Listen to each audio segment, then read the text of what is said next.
Hey, welcome to Integrated Preparedness. How are you all today? We're going to talk about what does Trump's election mean for preppers? And I almost started this one off by saying, oh, Mark, it's quiet out there. Too quiet. That's making fun of what I said the other day. But interestingly enough, I was scrolling through, every morning when I start going through the feed on YouTube, I will see loads of preparedness videos about the latest thing to be, terrified of, right? Sure. Yeah. Nuclear war. Yep. The Ruskies are going to nuke us, or the Chicans are going to nuke us, or the Iranians are going to nuke us, Yep. or it's going to be a collapse of the financial system, right? Yeah. And what else do we have to worry? Oh, we have to worry about the southern border. Yeah, and we have the extreme delusion, the Trump delusion syndrome from the left. That's Right. Everybody's fear mongering about what he's gonna do to you. That he's a Nazi. Fascist Nazi. Right. What everything that he didn't do during his last term, he's gonna do the opposite of this term, I guess. Yeah, so we're always we don't have to think about these things ourselves because we always have plenty of people to tell us what to worry about. Yeah, right? Right. Well, now what? I mean, I got on. Nobody was telling me what to worry about today, and I didn't know. I waited for you to come over so you could maybe tell me what I need to worry about, but maybe we'll talk about that. Okay. Yeah. But anyway, Mark and I are headed out to put some Christmas lights up here in a little bit. But I thought this would be interesting to talk about, and that is, the reason that I didn't see a lot of videos out there about preparedness this morning is because so many concentrate on the negatives and the fear. And all of a sudden, Trump got elected. And have you seen all the things that he's done already? All the improvements? Oh, yeah. I mean, Hamas, they don't want to fight anymore, and Putin wants to be friends. And yeah, the preliminary list is impressive. It is. Response from someone that's just a president-elect, not actually there yet. But isn't he though? He's there, and he's making some hardcore appointments.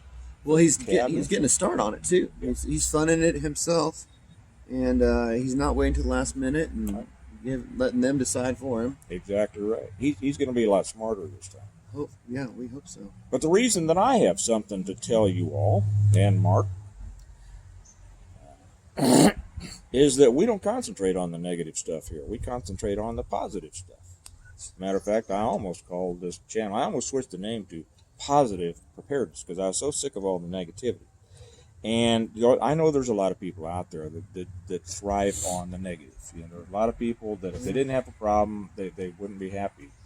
But that is no way to live, and that's not the way to prepare. That's the way, because if you're thinking about that, you're not prepared. You're not preparing. You're just kind of cuddling, snuggling. You're hiding under the covers, right?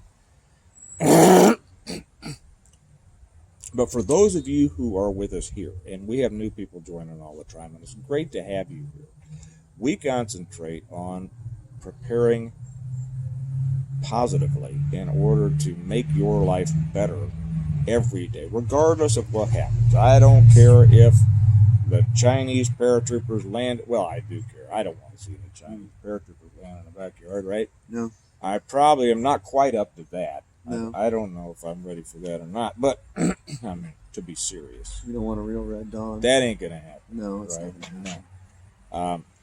But while we know that there are a lot of serious and consequential challenges out there, our focus on preparedness needs to be to improve the quality of our lives every day. Excuse me, you might get a couple more of those before we're over. It's still not quite over. Now both the boys are homesick. We want to prepare so that our lives become better every day, regardless of what happens. And that's how you get to the point to where, regardless of what happens, you're fine. You're okay. like I said, like Jim Wyatt said in my first book, right? If the whole world falls apart, I don't want to notice. Right. It's not a matter of bouncing back and forth, like a ping pong ball between one problem and the next, and kind of needing those problems to give you a feeling of value. Right. Your life has, well, I have a problem, therefore, it's like, I think, therefore I am. Well, I have a problem, therefore I am. Right? Yeah, we're reactive. Everybody, we're a reactive society. Reactive, so, right. Yeah. And Fear's our motivator. Right. But it's only a temporary motivator. It's not sustainable. No. It's not a good emotion to live in. Because we need a new fear. Right. Right. And what you said is exactly right. Too many people are reactive because they don't know how to be proactive. Right. They won't plan for the future. They won't think about building. And really, guys, preparedness is about building. It's about building a future. So what do you think? Before I start spouting all of my ideas here, what do you think the Trump victory means for the preparedness-minded person? Well, for the preparedness-minded person, then it's a very good opportunity, I think, particularly because it gives us, and I think I mentioned this previously, we have a 4-year reprieve to actually not just continue prepping, to step up our preps, and we might have a little bit of shelter to do that under, and keep going, and so that we aren't surprised by occurrences that could happen after those 4 years. I think, when you have the left still spouting off, like Nancy Pelosi, she's blaming the election on God and 2A rights. Yeah. God and guns. Oh, that's why they lost. Well, they're going to come up with whatever they can come up with to try to bring people back, but they've lost the pulse of most of the population at this point, and they've got some real restructuring. They're now the party of elites. We're the working class party, and as working class men and women, we need to prepare and become more self-reliant, to not rely on our government, which will remind our government what their purpose is. Right. So this thing, and we need to remind everybody that the reason this happened is because the people got out and voted, right? Right, exactly. We had a leader. We had a national leader stood up. We had enough people getting pissed off at the same thing. And I've always said it takes 3 things for a real change: a leader, enough people getting mad at the same thing at the same time, and then a martyr. And we got that in him too. He became a martyr, right? Oh yeah. Luckily, he lived. A martyr that lived so far. Yeah. Yeah. But it's because people got involved and they stood up. And we always want to remind everybody, those people who did not vote, those people who did not stand up, guys, they're part of the problem. And if you're one of those, you ought to be ashamed. But it's not too late. Come on and get involved. And so what we have to do from this point on, we're not going to make this a political thing, but I am going to insert this. In order to establish the new way, we need to keep working. People need to continue to be involved in the process so that this isn't just a 4-year thing, but we may be able to take our country back to what it's supposed to be, right? Yeah, exactly. For long term. For long term, and that includes working on the areas where there was no voter IDs required, and some of the areas that are perpetually blue. Those areas, whether you're Republican or Democrat, we can change those. We can change those just by preparing and getting out there and voting and sending the message and showing these positive results of what can happen. Right. Because people aren't happy when they are having to spend so much money on just food to survive. I don't care where you live, you're not happy about that, and I think that brings in a lot of people to what's rational, and obviously if you want to say the opposition, they didn't seem to care that much about that. They truly are the elites, and they are communist at their core, and so they see a 2-level society, and they think that the American voter, and I'll have to say that I have thought the American voter was pretty ignorant, and that's why, and they are, many times, this every now and then they come forward. It takes enough pain to make the American voter kind of realize what the truth is, and then sadly they will regress into their comfort, and it'll happen again. It'll keep coming in waves and waves, and we have to keep winning, and after each loss. But they really did see enough people now, the communist core of the left. Right, and I think education is something that needs to be focused on because we have we have a youth that were, especially the male youth, that were tired of being told that they were dumb and they were born into racism and they were misogynist and they were fascists and all that. The patriarchy. Yeah, all the stuff that was bad, and they got tired of it and they responded, and that's great because it's not true, but men, boys or girls, men or women, we have an education problem in this country, and there's a lot of people that are not educated on the ethics of this country and how it works. Well, that's the truth. One of the things that I loved hearing Trump say was he wanted to do away with the Department of Education. No, that was Jimmy Carter's way of buying the teachers' unions vote. That's his thing, and there's no reason to be. And he wants to return education to the local school districts in the states, and it's exactly where it ought to be. Right, so teachers can teach. Yeah, that's right. The federal government wasn't supposed to be. Matter of fact, the limitations of the federal government, if most people really knew the limits of what the federal government was supposed to be, they'd be shocked. They would be shocked because nowadays they think the federal government's supposed to be involved in everything in the world. Right. And they're, of course, they're the problem. They're not the solution. Well, you had roughly 28 out of 32 years of big government, so the population has been taught to believe that that's what it's supposed to be, and they don't know the difference. Right. The large portion of it. Those of us that do, we want that back, and I think for many reasons we have an opportunity now to start bringing that back. So let's do that. Let's do that. Let's do that. So as far as what does it really mean to preppers? What I would say is this, or preparedness-minded people. You need to have a plan. You need to take this opportunity to break out of the fear cycle and to establish a plan. And I suggest that everybody have a 4-year plan. And that 4-year plan ought to include where you want to be in 4 years and the steps that you need to take to get there, right? Right. I think that a lot of people have this idea. They wish, right? Oh, I wish I could do this. And, it's a difference between a wish and a want, and if you really want it, you're going to do it. Right. And I think a lot of people will never break out of that wish. I wish I could do this. I wish I could do that. And the only difference between somebody who wishes they could and somebody who did it is the wanting and the doing. Right.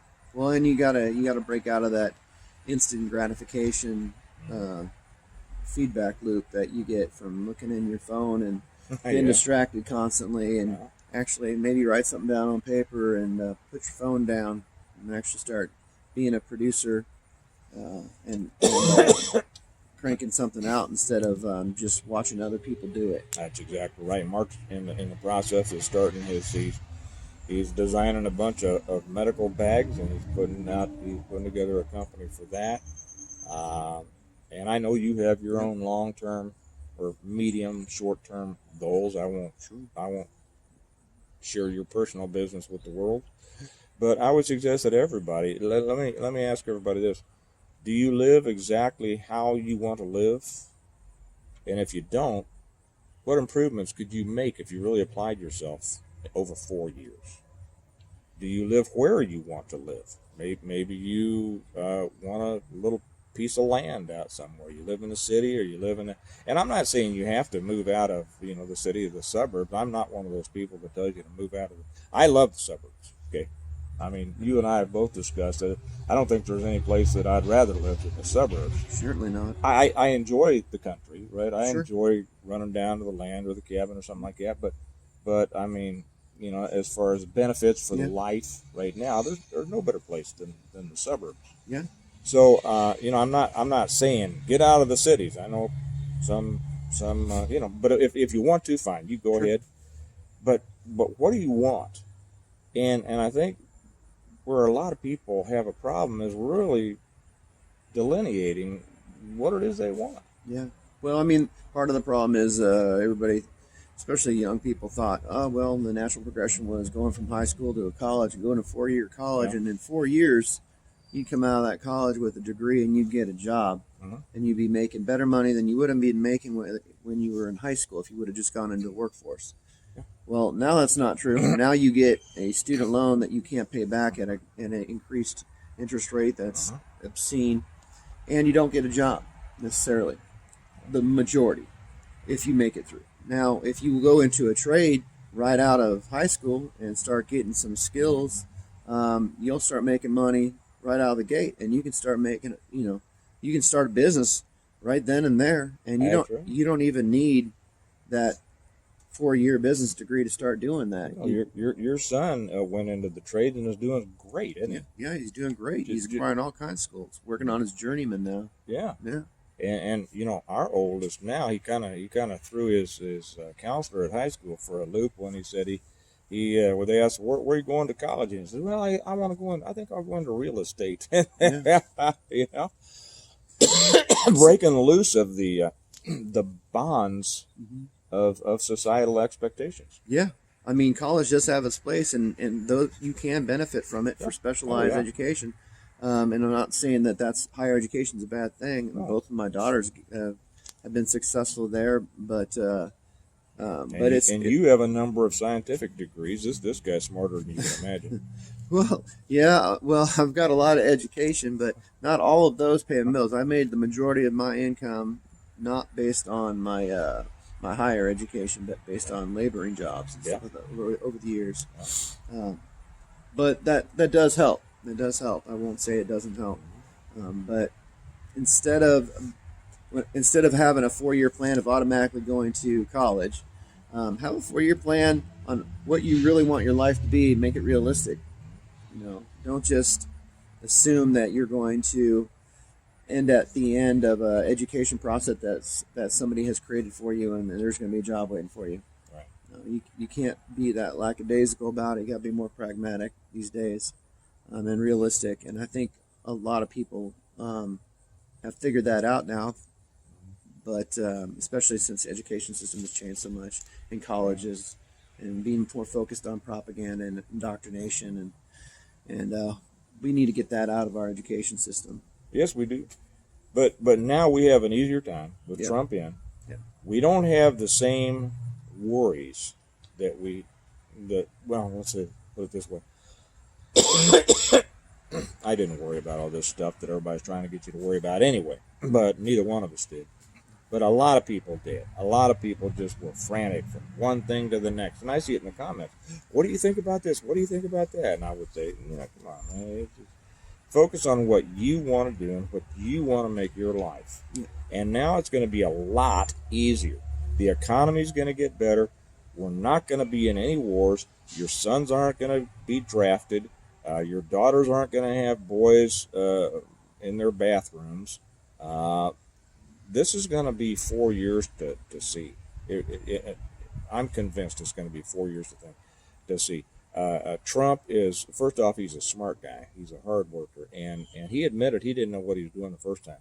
And now he is so ticked off. Mm-hmm. I think this is going to be something to watch. I think so, too. We're going to be taking America back to some of its foundational principles. Well, and I think he's going to gain a lot of people's support, too, because people that are afraid of all the stuff that the other side has been telling them about Trump, they're going to realize, well, that just ain't true. That's right. It wasn't true the last time. It's not going to be true this time. And once they realize that nobody's coming after you and trying to make your life worse, things are going to get better, and it's going to be because of the change in our government and people like Donald Trump and his cabinet. That's right. But most importantly, us people out here. That's right. Working. That's us. Working. That's it's exactly up to you to make your life better. That's right. That's right. And that's something that has been lost on a lot of Americans. That it's up to them. Yeah, you have to do the work. I'm sure most of you all always realize that. So the next 4 years. Excuse me, just a second. I know y'all love listening to that. I know it's a drag, isn't it? But it's life. So the next 4 years, think about what you can do with that time. What kind of life do you want to have? Build that into your preparedness. Look at yourself 4 years from now. Set a goal. Make a plan. Turn that dream into a plan, into a goal. And set about it. There are fewer things that are, this is a very important time for preparedness. And so many people, I think, are going to miss that. They think that a time for preparedness is over because now we don't have all those other daily things that we can worry about. No. The time for preparedness is now more than ever because it's going to be easier to do. And regardless, some people are going to do very well, and I'll be honest, most won't. Most won't, because most people have to be driven by fear and anxiety. But I hope that's not you.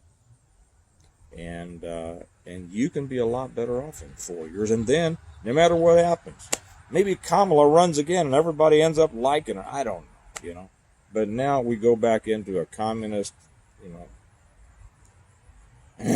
dive again. I don't think that's going to happen, but we will see. But American politics is always ebbs and flows, ups and downs. And where you are in 4 years is going to depend on what you decide to do now, and make and determine to do, right? So, any closing thoughts you think we ought to share? I'm looking forward to this next 4 years. I am too. I'm inspired. I'm motivated that we aren't going to have the obstructions that we have had previously. I'm excited. I'm excited for our youth to be have the opportunities they're going to have to create a better life for themselves, especially young families. It's going to economically, it's going to be better for everybody. It's going to be work, but yeah, you make your goals and you reach them, and you have your setbacks and you learn from them, but you keep going. That's right. You have to work. Yeah, every day you start over. You turn that worry into work. That's right. And if you'll spend that amount of energy on it, you'll do great. You will. You'll be successful in the end. Okay. All right. Well, you all have a good day. Keep that in mind. Remember that we prepare well today in order to live well tomorrow. Make these next 4 years the best you can make them. And don't fall back and think that you can just rest in that hammock of apparent peace. Use the time to develop. Use the time to build yourself. You build a life. You either do life or life does you. And you build it, and you build your preparedness, and you build your family. You build your friendships and your relationships. You build your businesses. And we're coming into a time you can do it better. So do it. And we'll talk to you later. That's right. Okay. See you later. Bye-bye.